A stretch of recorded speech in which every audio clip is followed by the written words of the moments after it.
Le chien des Baskerville de Arthur Conan Doyle, partie 2.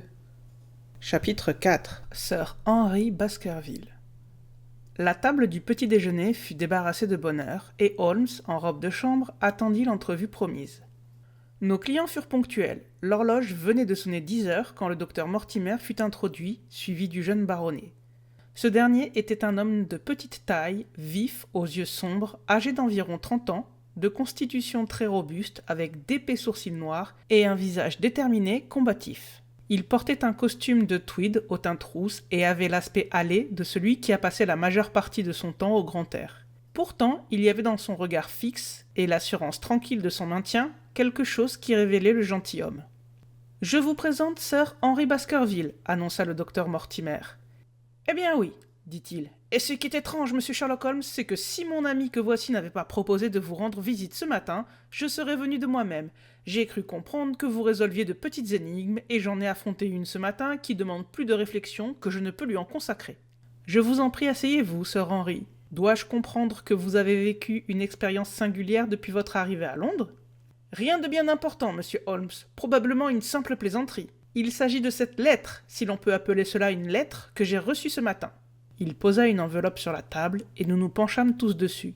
Elle était de qualité commune, grisâtre. L'adresse, Sir Henry Baskerville, Hôtel Northumberland, était tracée en caractères grossiers. Le cachet de la poste indiquait Charing Cross et la date d'envoi était celle de la veille au soir. « Qui savait que vous descendiez à l'hôtel Northumberland » demanda Holmes, jetant un regard perçant sur notre visiteur. Personne ne pouvait le savoir. Nous ne l'avons décidé qu'après ma rencontre avec le docteur Mortimer. Mais le docteur Mortimer y logeait déjà, sans doute. Non, j'avais séjourné chez un ami, répondit le docteur. Rien ne pouvait indiquer que nous avions l'intention d'aller dans cet hôtel. Quelqu'un semble s'intéresser de très près à vos faits et gestes. De l'enveloppe, il sortit une demi-feuille de papier ministre pliée en 4. Il la déplia et l'étala sur la table. Au milieu, une phrase unique avait été formée en y collant des mots imprimés. Elle disait « Si vous tenez à votre vie ou votre raison, assurez-vous de vous tenir loin de la lande. » Seul le mot « lande » avait été écrit à l'encre. « Maintenant, dit Sir Henry Baskerville, peut-être pourrez-vous me dire, monsieur Holmes, ce que diable cela signifie et qui s'intéresse autant à mes affaires. Qu'en pensez-vous, docteur Mortimer ? Vous admettrez qu'il n'y a rien de surnaturel là-dedans, en tout cas. Effectivement, monsieur, mais cela pourrait fort bien venir d'une personne convaincue, elle, que cette affaire est surnaturelle. Quelle affaire ? Demanda Sir Henry brusquement. Il me semble que vous autres, messieurs, en savez beaucoup plus que moi sur mes propres affaires. Vous partagerez nos connaissances avant de quitter cette pièce, Sir Henry, je vous le promets, dit Sherlock Holmes. Bornons-nous pour l'instant, avec votre permission, à ce document très intéressant qui a dû être préparé et posté hier soir. Avez-vous le Times d'hier, Watson ? Il est là, dans le coin. Pourriez-vous me le donner ? La page intérieure, s'il vous plaît, celle des éditoriaux. Il y jeta un coup d'œil rapide, parcourant les colonnes de haut en bas. Excellent cet article sur le libre-échange. Permettez-moi de vous en lire un extrait. On peut vous enjôler et vous assurer que votre propre commerce ou votre industrie seront encouragés par un tarif protecteur, mais il tombe sous le sens qu'une telle législation doit, à long terme, tenir loin la richesse du pays, diminuer la valeur de nos importations et abaisser les conditions générales de vie dans cette île. « Qu'en pensez-vous, Watson » s'écria Holmes avec une joie immense, se frottant les mains de satisfaction. « Ne trouvez-vous pas que c'est un sentiment admirable ?» Le docteur Mortimer regarda Holmes avec un air d'intérêt professionnel, et Sir Henry Baskerville tourna vers moi 2 yeux sombres et perplexes. « Je n'y connais pas grand-chose en tarifs et autres questions de ce genre, répondit-il, mais il me semble qu'en ce qui concerne cette lettre, nous nous sommes un peu éloignés de la piste. Au contraire, je pense que nous brûlons, Sir Henry. Watson, ici présent, connaît mieux mes méthodes que vous, mais je crains que même lui n'ait pas tout à fait saisi la portée de cette phrase. Non, j'avoue ne voir aucun rapport.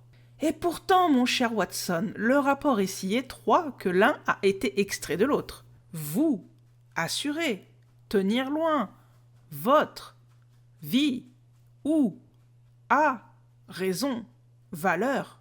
Ne voyez-vous pas maintenant d'où ces mots proviennent ? Bigre, vous avez raison. Eh bien, si ce n'est pas malin, s'écria Sir Henry. S'il restait le moindre doute, il est levé par le fait que tenir loin et ou votre sont découpés d'un seul bloc. Eh bien, en effet. Vraiment ? Monsieur Holmes, cela dépasse tout ce que j'aurais pu imaginer, fit le docteur Mortimer en regardant mon ami avec stupéfaction.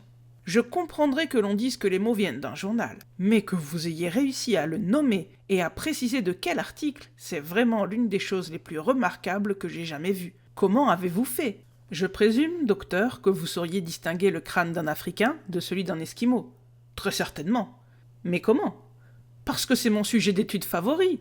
Les différences sont évidentes. La crête suborbitaire, l'angle facial, la courbe maxillaire, Eh bien, mon sujet d'étude favori à moi, c'est cela. Et les différences sont tout aussi évidentes. Il y en a autant à mes yeux entre le caractère bourgeois interligné d'un article du Times et l'impression négligée d'une feuille du soir à un demi-penny qu'il peut y en avoir entre votre Africain et votre Esquimau. La détection des caractères d'imprimerie est l'une des branches les plus élémentaires de la connaissance pour un expert en criminologie, bien que j'avoue avoir confondu une fois, quand j'étais très jeune, le Leeds Mercury avec le Western Morning News. Mais un éditorial du Times est tout à fait distinctif, et ces mots n'ont pu être pris nulle part ailleurs. La lettre datant d'hier, il y avait de fortes probabilités pour que nous les trouvions dans l'édition d'hier. Pour autant que je puisse vous suivre, Monsieur Holmes, dit Sir Henry Baskerville, quelqu'un a découpé ce message avec des ciseaux à ongles, précisa Holmes. On voit bien que c'était des ciseaux à lame très courte, puisque celui qui a découpé a dû s'y reprendre à 2 fois pour tenir loin.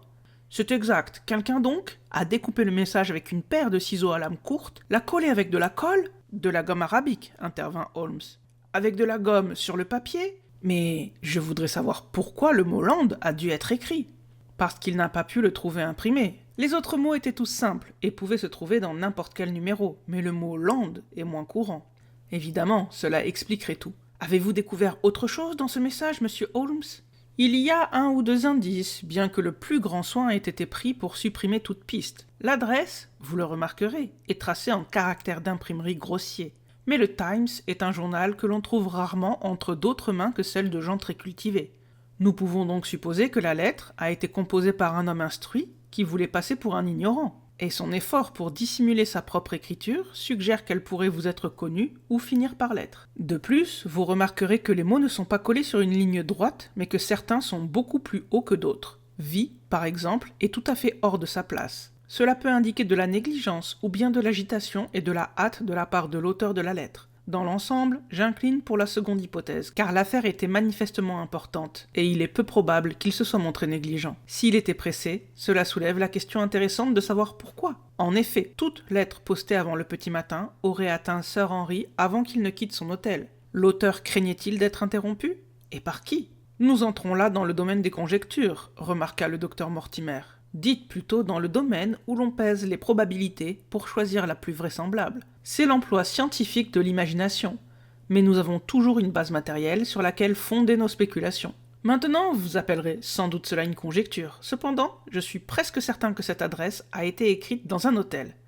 Comment diable pouvez-vous affirmer cela? Si vous l'examinez attentivement, vous verrez que la plume et l'encre ont toutes deux causé des tracas à l'auteur. La plume a crachoté 2 fois dans un seul mot, et s'est trouvée à sec 3 fois pour une adresse aussi courte, ce qui montre qu'il y avait très peu d'encre dans le flacon. Une plume ou un encrier personnel sont rarement laissés dans un tel état, et la combinaison des deux doit être tout à fait exceptionnelle.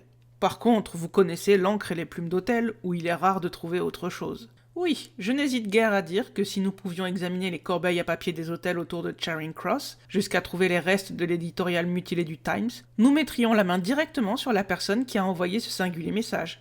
Oh oh, qu'est-ce que cela?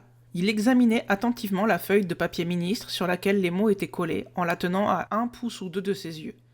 Eh bien, rien, dit-il en la rejetant. C'est une demi-feuille de papier vierge sans même un filigrane. Je pense que nous avons tiré tout ce que nous pouvions de cette curieuse lettre. Et maintenant, Sir Henry, vous est-il arrivé autre chose d'intéressant depuis que vous êtes à Londres? Mais non, monsieur Holmes, je ne pense pas. Vous n'avez pas remarqué si on vous suivait ou si on vous surveillait?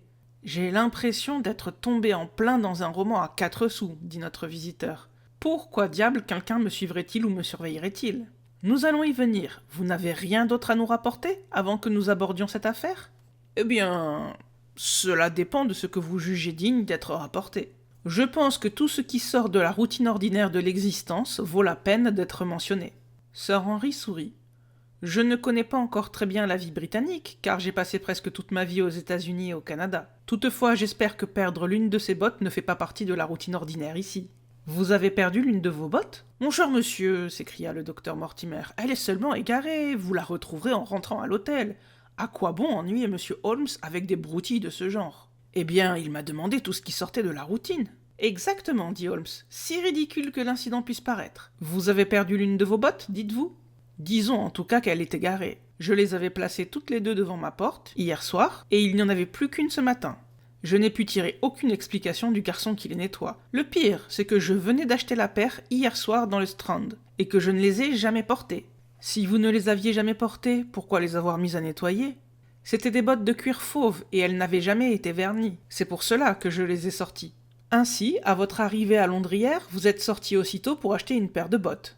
J'ai fait pas mal d'achats, le docteur Mortimer m'accompagnait. Vous voyez, si je dois devenir le châtelain, là-bas, je dois m'habiller en conséquence. Et il se peut que je me sois un peu relâché dans l'Ouest. Entre autres choses, j'ai acheté ces bottes marron, que j'ai payé 6 $, et on m'en a volé une avant même que je l'ai eue au pied.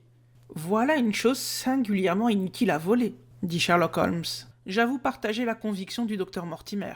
On ne tardera pas à retrouver la botte manquante. Et maintenant, messieurs, fit le baronnet avec détermination, il me semble que j'en ai assez dit sur le peu que je sais. Il est temps que vous teniez votre promesse et que vous me donniez un compte-rendu complet de ce que tout cela signifie. Votre demande est très raisonnable, répondit Holmes. Docteur Mortimer, je pense que vous ne pourriez rien faire de mieux que de répéter votre histoire telle que vous nous l'avez racontée. Ainsi encouragé, notre ami scientifique tira ses papiers de sa poche et présenta toute l'affaire comme il l'avait fait le matin précédent.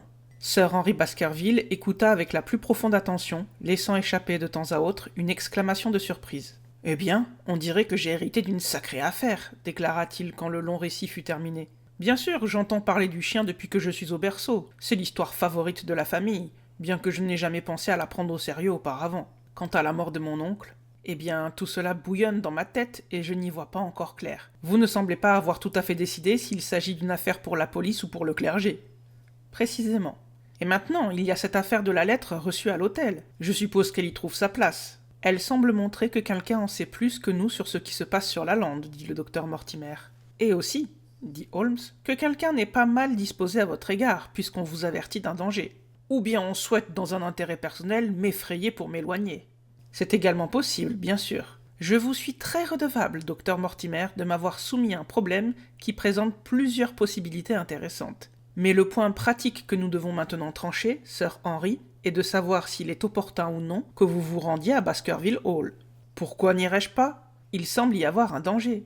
Parlez-vous d'un danger venant de ce démon familial ou d'êtres humains? C'est ce qu'il nous faut découvrir. Quoi qu'il en soit, ma décision est prise. Aucun démon de l'enfer, monsieur Holmes, et ni aucun homme sur terre ne pourrait m'empêcher de me rendre dans la demeure de ma propre famille, et vous pouvez considérer cela comme ma réponse définitive. Ses sourcils sombres se froncèrent, et son visage vira au rouge foncé tandis qu'il parlait. Il était évident que le tempérament fougueux des Baskerville n'était pas éteint chez leur dernier représentant. En attendant, poursuivit-il, j'ai à peine eu le temps de réfléchir à tout ce que vous m'avez dit. Ce n'est pas rien de devoir comprendre et se décider tout d'un coup. J'aimerais avoir une heure de calme pour me faire une opinion.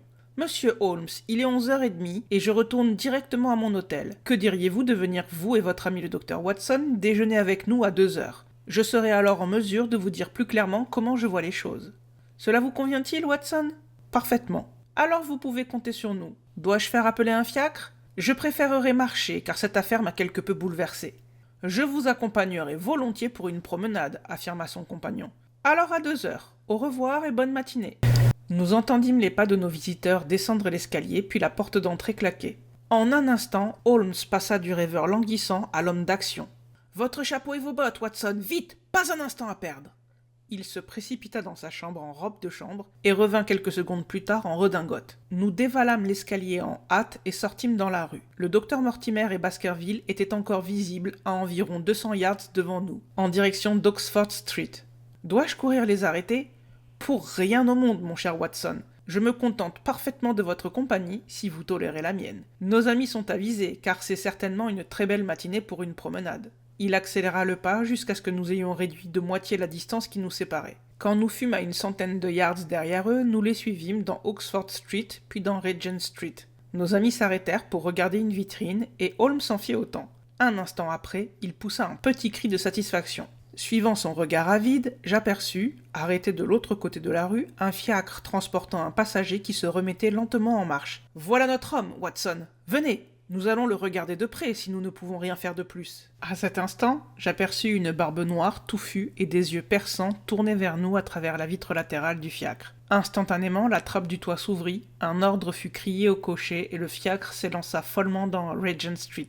Holmes chercha fébrilement une autre voiture du regard, malheureusement aucune n'était disponible. Il se lança alors dans une fuite éperdue au milieu du flot de la circulation, mais l'avance était trop grande et déjà le fiacre avait disparu. « Et voilà !»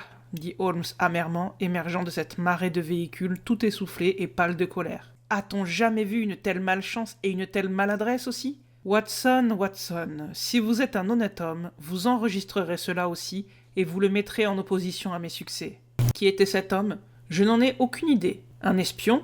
Eh bien, il est évident, d'après ce que nous avons entendu, que Baskerville a été suivi de très près par quelqu'un depuis qu'il est en ville. Sans cela, comment aurait-on pu savoir si vite qu'il logeait à l'hôtel Northumberland ? S'il l'avait suivi le premier jour, j'ai pensé qu'il le suivrait aussi le second. Vous avez peut-être remarqué que je me suis approché 2 fois de la fenêtre pendant que le docteur Mortimer lisait sa légende. Oui, je m'en souviens. Je cherchais des rôdeurs dans la rue, mais je n'en ai vu aucun. Nous avons affaire à un homme habile, Watson. Cette affaire va très loin, et bien que je n'ai pas encore décidé s'il s'agit d'une influence bienveillante ou malveillante, je sens de la détermination et un dessein calculé. Quand nos amis sont partis, je les ai suivis aussitôt dans l'espoir de repérer leur garde invisible. Il est si rusé qu'il ne s'est pas risqué à les suivre à pied, mais qu'il a usé d'un fiacre afin de pouvoir, au besoin, traîner derrière eux ou les dépasser rapidement sans attirer leur attention. Sa méthode présentait l'avantage supplémentaire que, s'ils prenaient eux-mêmes un fiacre, il était prêt à les suivre. Elle présente toutefois un inconvénient évident. Elle le met à la merci du cocher. Précisément. Quel dommage que nous n'ayons pas relevé le numéro. Mon cher Watson, tout maladroit que j'ai été, vous n'imaginez tout de même pas sérieusement que j'ai négligé de le faire. Le 2704 est notre homme, mais cela ne nous est d'aucune utilité pour le moment. Je ne vois pas comment vous auriez pu faire davantage. Quand j'ai repéré le fiacre, j'aurais immédiatement dû faire demi-tour et partir dans la direction opposée. J'aurais ensuite pris le temps d'en louer un moi-même, et j'aurais suivi le premier à distance respectueuse. Ou mieux encore, je me serais rendu à l'hôtel Northumberland et j'aurais attendu là-bas. Lorsque notre inconnu aurait suivi Baskerville chez lui, nous aurions eu l'occasion de lui rendre l'appareil et de voir où il se rendait. Au lieu de cela, par une hâte imprudente dont notre adversaire a tiré parti avec une rapidité et une énergie extraordinaires, nous nous sommes trahis et avons perdu notre homme. Durant cette conversation, nous avions flâné lentement dans Regent Street et le docteur Mortimer et son compagnon avaient depuis longtemps disparu devant nous. « Il est inutile de les suivre, fit Holmes. L'ombre est partie et ne reviendra pas. Nous devons voir quelles autres cartes nous avons en main et les jouer avec décision. Pourriez-vous reconnaître le visage de cet homme dans le fiacre, sans aucun doute ? » « Sans aucun doute ? Juste la barbe. Moi de même. J'en conclus que c'était probablement une fausse. Un homme habile chargé d'une mission aussi délicate n'a que faire d'une barbe, sinon pour dissimuler ses traits. Venez ici, Watson. Il entra dans l'un des bureaux de messagerie, où il fut chaleureusement accueilli par le gérant. « Ah, Wilson, je vois que vous n'avez pas oublié la petite affaire dans laquelle j'ai eu la chance de vous aider. Non, monsieur, certes non. Vous avez sauvé mon honneur et peut-être ma vie. Mon cher ami, vous exagérez. Il me revient, Wilson, que vous aviez, parmi vos garçons, un jeune nommé Cartwright qui a montré un certain talent pendant l'enquête. Oui, monsieur, il est toujours chez nous. Pourriez-vous l'appeler ? Merci. Et je serais bien aise d'avoir la monnaie de ce billet de 5 livres. » Un garçon de 14 ans, au visage vif et éveillé, avait répondu à l'appel du gérant. Il se tenait devant nous, contemplant avec un grand respect le célèbre détective. « Donnez-moi l'annuaire des hôtels, » dit Holmes. « Merci. Maintenant, Cartwright, voici les noms de 23 hôtels, tous dans le voisinage immédiat de Charing Cross. Vous voyez ? Oui, monsieur. Vous allez vous rendre dans chacun d'eux à tour de rôle. Oui, monsieur. Vous commencerez chaque fois par donner 1 shilling au portier extérieur. Voici 23 shillings. Oui, monsieur. Vous lui direz que vous voulez voir les déchets papier d'hier. Vous prétendrez qu'un télégramme important s'est égaré et que vous le cherchez. Vous comprenez ?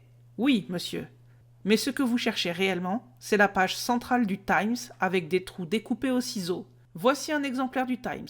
C'est cette page. Vous pourriez la reconnaître facilement, n'est-ce pas ? Oui, monsieur. Dans chaque cas, le portier extérieur enverra chercher le concierge, auquel vous donnerez également 1 shilling. Voici 23 shillings. Vous apprendrez alors, dans peut-être 20 cas sur 23, que les déchets de la veille ont été brûlés ou enlevés.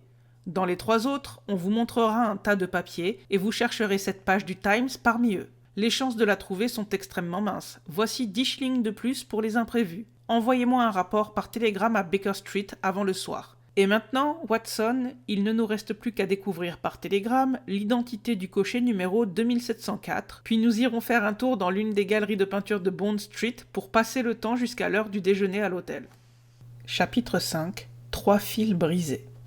Sherlock Holmes possédait, à un degré remarquable, la faculté de se libérer l'esprit à volonté. Pendant 2 heures, l'étrange affaire dans laquelle nous étions impliqués parut oubliée, et il fut entièrement absorbé par les peintures des maîtres belges modernes.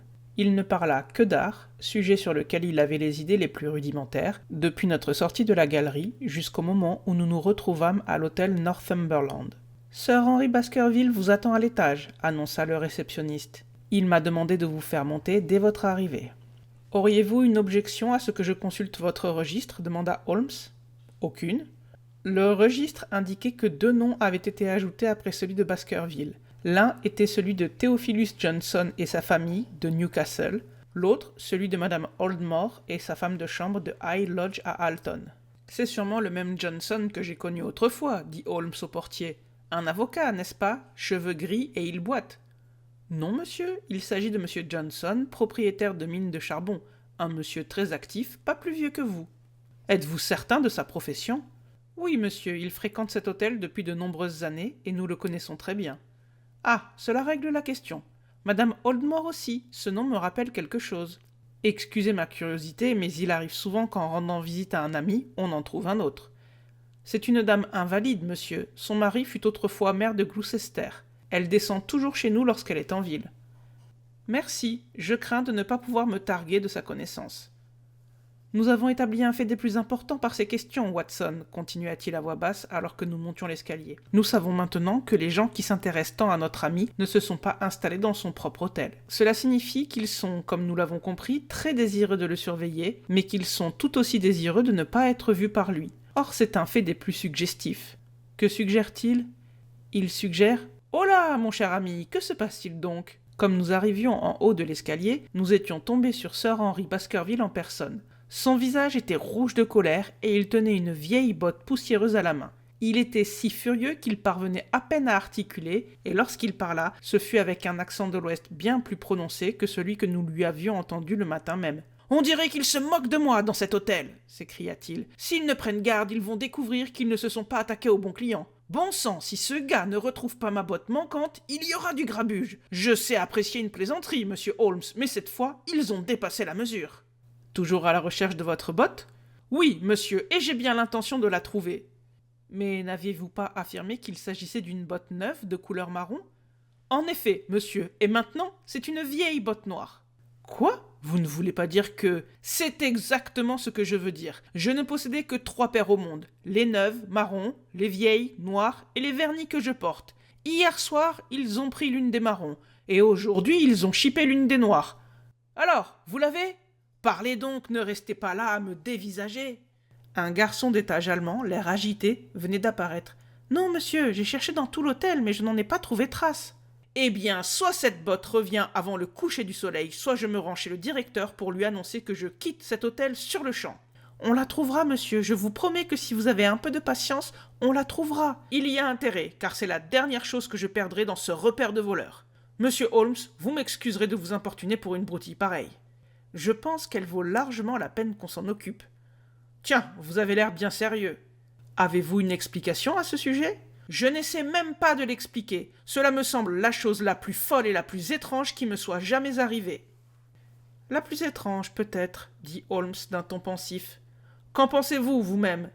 Eh bien, je ne prétends pas encore saisir tout cela. Votre affaire est très complexe, Sir Henry. Si on la lie à la mort de votre oncle, je ne suis pas sûr que parmi les 500 affaires d'importance capitale que j'ai traitées, il y en ait une qui aille aussi loin. Mais nous tenons plusieurs fils entre nos mains, et il y a fort à parier que l'un d'eux nous guidera vers la vérité. Nous perdrons peut-être du temps en suivant le mauvais, mais tôt ou tard, nous tomberons sur le bon. Nous partageâmes un déjeuner agréable, au cours duquel on parla peu de l'affaire qui nous avait réunis. Ce fut dans le salon privé où nous nous retirâmes ensuite que Holmes demanda à Baskerville quelles étaient ses intentions. « Je compte me rendre à Baskerville Hall. »« Quand ? » « À la fin de la semaine. Dans l'ensemble, dit Holmes, je pense que votre décision est sage. J'ai la preuve formelle que vous êtes surveillé à Londres, et parmi les millions d'habitants de cette grande ville, il est difficile de découvrir qui sont ces gens ou quel peut être leur objectif. Si leurs intentions sont mauvaises, ils pourraient vous nuire et nous serions impuissants à l'empêcher. Vous ne saviez pas, docteur Mortimer, que vous avez été suivi ce matin en quittant ma maison ? Le docteur Mortimer sursauta violemment. Suivi ? Par qui ? C'est malheureusement ce que je ne peux vous dire. Avez-vous, parmi vos voisins ou vos connaissances à Dartmoor, un homme portant une barbe noire et fournie ? Non. Ou bien... Attendez. Mais oui, Barrymore, le majordome de Sir Charles, a une barbe noire et fournie. Ah ! Où est Barrymore ? Il a la garde du manoir. Nous ferions bien de vérifier s'il est réellement là-bas ou si par hasard il ne serait pas à Londres. Comment faire ? Donnez-moi un formulaire de télégramme. Tout est-il prêt pour Sir Henry ? Cela fera l'affaire. Adressé à Monsieur Barrymore, Baskerville Hall. Quel est le bureau de télégraphe le plus proche ? Grimpen ? Très bien, nous enverrons un second message au chef de bureau de Grimpen. Télégramme pour Monsieur Barrymore, à remettre en main propre. Si absent, prière de renvoyer le télégramme à Sir Henry Baskerville, hôtel Northumberland. Cela devrait nous permettre de savoir avant le soir si Barrymore est à son poste dans le Devonshire ou non. C'est vrai, dit Baskerville. À propos, docteur Mortimer, qui est ce Barrymore au juste ? Il s'agit du fils de l'ancien gardien qui est décédé. Depuis 4 générations, sa famille s'occupe du manoir. Pour autant que je sache, lui et sa femme forment un couple aussi respectable que n'importe quel autre dans le comté. En même temps, dit Baskerville, il est clair que tant qu'aucun membre de la famille ne réside au manoir, ces gens ont une sacrée belle demeure et rien à faire. C'est vrai. Barrymore a-t-il tiré profit du testament de Sir Charles ? Demanda Holmes. Lui et sa femme ont reçu 500 livres chacun. Ah ! Savait-il qu'il recevrait cette somme ? Oui, Sir Charles aimait beaucoup parler de ses dispositions testamentaires. C'est très intéressant. J'espère, dit le docteur Mortimer, que vous ne regardez pas avec suspicion tous ceux qui ont reçu un legs de Sir Charles, car il m'a également laissé 1000 livres. Vraiment ? Et quelqu'un d'autre ? Il y avait beaucoup de sommes insignifiantes pour des particuliers et un grand nombre d'œuvres de bienfaisance. Tout le reste est allé à Sir Henry. Et à combien s'élève ce reste ? 740 000 livres. Holmes haussa les sourcils. Je n'avais pas idée qu'une somme aussi gigantesque était en jeu, remarqua-t-il. Sir Charles avait la réputation d'être riche, mais nous ignorions à quel point, avant d'examiner ses titres, la valeur totale de la succession avoisinait le million. Mon Dieu, c'est un enjeu pour lequel un homme pourrait bien jouer une partie désespérée. Encore une question, docteur Mortimer. En supposant qu'il arrive quelque chose à notre jeune ami, vous me pardonnerez cette hypothèse déplaisante, qui hériterait du domaine ? Puisque Roger Baskerville, le frère cadet de Sir Charles, est mort célibataire, le domaine reviendrait aux Desmond, qui sont des cousins éloignés. James Desmond est un ecclésiastique âgé vivant dans le Westmoreland. Merci, tous ces détails sont du plus grand intérêt. Avez-vous rencontré M. James Desmond ? Oui, il est venu une fois rendre visite à Sir Charles. C'est un homme d'apparence vénérable et qui mène une vie exemplaire. Je me souviens qu'il a refusé d'accepter toute rente de la part de Sir Charles, bien que celui-ci ait insisté. Et cet homme au goût simple serait l'héritier des milliers de livres de Sir Charles ? Il serait l'héritier du domaine, car celui-ci est soumis à la clause d'inaliénabilité. Il serait également l'héritier de l'argent, à moins que le propriétaire actuel n'en décide autrement dans son testament, car il peut bien sûr en disposer comme il l'entend. Et avez-vous fait votre testament, Sir Henry ? Non, monsieur Holmes. Je n'en ai pas eu le temps, car ce n'est qu'hier que j'ai appris comment les choses se présentaient. Quoi qu'il en soit, j'estime que l'argent doit aller avec le titre et le domaine. C'était l'idée de mon pauvre oncle. Comment le propriétaire pourrait-il restaurer la gloire des Baskerville s'il n'a pas assez d'argent pour entretenir la propriété ? Maison, terre et argent doivent aller ensemble. Tout à fait. Eh bien, Sir Henry, je suis de votre avis quant à l'opportunité de vous rendre dans le Devonshire sans retard, à la seule condition que vous n'y alliez pas seul. Le docteur Mortimer repart avec moi. Mais le docteur Mortimer a sa clientèle à soigner, et sa maison est à des milles de la vôtre. Avec toute la bonne volonté du monde, il pourrait être incapable de vous aider. Non, Sir Henry, vous devez emmener avec vous quelqu'un, un homme de confiance qui sera toujours à vos côtés. Serait-il possible que vous veniez vous-même, monsieur Holmes ? Si les choses en arrivaient à une crise, je m'efforcerai d'être présent en personne, mais vous comprendrez qu'avec ma vaste clientèle et les appels constants qui me parviennent de toutes parts, il m'est impossible de quitter Londres pour une durée indéterminée. En ce moment même, l'un des noms les plus respectés d'Angleterre est sali par un maître chanteur, et moi seul peux arrêter un scandale désastreux. Vous voyez comme il m'est impossible d'aller à Dartmoor. Qui me recommanderiez-vous alors ? Holmes posa sa main sur mon bras. Si mon ami acceptait, il n'y a pas d'homme qu'il vaille mieux avoir à ses côtés quand on se trouve dans une situation difficile. Personne ne peut l'assurer avec plus de certitude que moi. La proposition me prit complètement au dépourvu, mais avant que j'aie eu le temps de répondre, Baskerville me saisit la main et la serra chaleureusement. « Eh bien voilà qui est vraiment admirable de votre part, Dr. Watson, dit-il. Vous voyez bien dans quelle situation je me trouve, et vous en savez tout autant que moi sur cette affaire. Si vous venez à Baskerville Hall pour m'aider, je ne l'oublierai jamais. » La promesse d'aventure avait toujours exercé sur moi une fascination certaine, et les mots de Holmes et l'empressement avec lequel le baronnet m'acceptait comme compagnon me flattaient. « J'irai avec plaisir, répondis-je. Je ne vois pas comment je pourrais mieux employer mon temps. » « Et vous me ferez des rapports très détaillés, précisa Holmes. Quand une crise surviendra, car elle surviendra, je vous dirai comment agir. Je suppose que d'ici samedi, tout pourrait être prêt ? Cela conviendrait-il au docteur Watson ? Parfaitement. Alors samedi, à moins d'un avis contraire, nous nous retrouverons au train de 10h30 à Paddington. Nous nous étions levés pour partir quand Baskerville poussa un cri de triomphe et, plongeant dans l'un des coins de la pièce, tira une botte marron de dessous un meuble. « Ma botte manquante !» s'écria-t-il. « Puissent toutes nos difficultés s'évanouir aussi facilement ?» remarqua Sherlock Holmes. « Mais c'est très étrange, » fit remarquer le docteur Mortimer. « Avant le déjeuner, j'ai fouillé cette pièce avec soin. »« Et moi aussi, » dit Baskerville, « dans ses moindres recoins. Il n'y avait certainement aucune botte à ce moment-là. Dans ce cas, le garçon a dû la placer pendant que nous déjeunions. » On fit venir l'Allemand, mais il affirma ne rien savoir de l'affaire et aucune enquête ne put éclaircir ce point. Un élément supplémentaire venait de s'ajouter à cette série ininterrompue et apparemment sans but de petits mystères qui s'étaient succédés si rapidement. Mis à part toute la sinistre histoire de la mort de Sir Charles, nous faisions face, en l'espace de 2 jours, à une série d'incidents inexplicables. La réception de la lettre, l'espion à la barbe noire dans le fiacre, la perte de la botte neuve marron, la perte de la vieille botte noire, et désormais, le retour de la botte neuve marron. Dans le fiacre qui nous ramenait à Baker Street, Holmes resta silencieux, et je devinais à ses sourcils froncés et à son visage tendu que son esprit, tout comme le mien, s'efforçait de trouver un schéma dans lequel pourraient s'insérer tous ces épisodes étranges et apparemment sans rapport.